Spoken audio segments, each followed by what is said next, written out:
Deteksi keberadaan pasukan Egyanus Kogoya. Aparat di Nduga lakukan patroli. Melansir dari seputarpapua.com. Timika, aparat gabungan dari Polres Nduga, Papua, Pegunungan bersama Satgas Tindak Operasi Damai Kartens, Jumat 30 Desember 2022 melakukan patroli ke sejumlah wilayah yang merupakan area pelintasan kelompok kriminal bersenjata KKB pimpinan Egyanus Kogoya. Keberadaan Egyanus Kogoya bersama pasukannya telah dideteksi oleh aparat keamanan setempat, sehingga untuk menjamin pengamanan perayaan pergantian tahun 2022 sampai 2023 di wilayah itu, aparat setempat melakukan patroli gabungan yang dipimpin langsung Kapolres Nduga AKBP Rio Alexander Penelewan.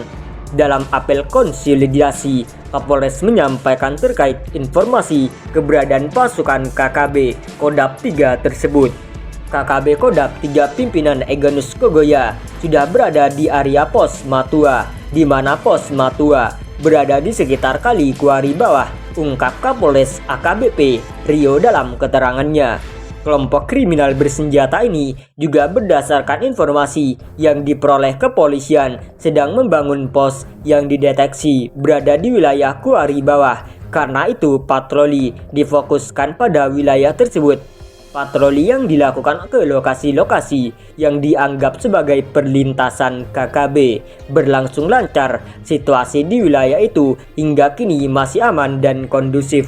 Diketahui bahwa kelompok ini akan melakukan gangguan keamanan terhadap aparat keamanan TNI Polri menjelang malam pergantian tahun. Karena itu Kapolres juga mengingatkan kepada aparat keamanan untuk tetap waspada. Tetap tingkatkan kewaspadaan menjelang akhir pergantian tahun di wilayah hukum Polres Nduga, katanya.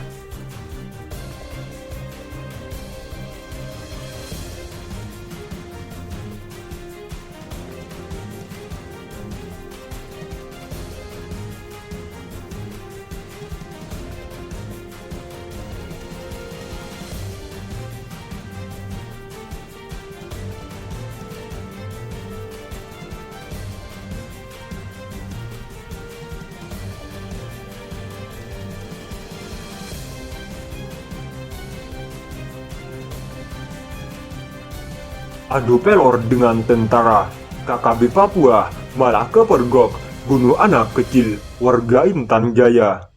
Melansir dari serembinews.com, kekejaman KKB Papua memang sangat brutal dan tak manusiawi.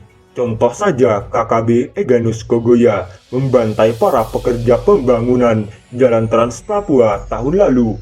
Warga sipil yang tak bersenjata pun mereka bantai dan malah menuding jika aparat Indonesia adalah biang pelanggaran HAM di Irian Jaya. Orang buta pun tahu siapa sebenarnya pelanggaran HAM di Papua.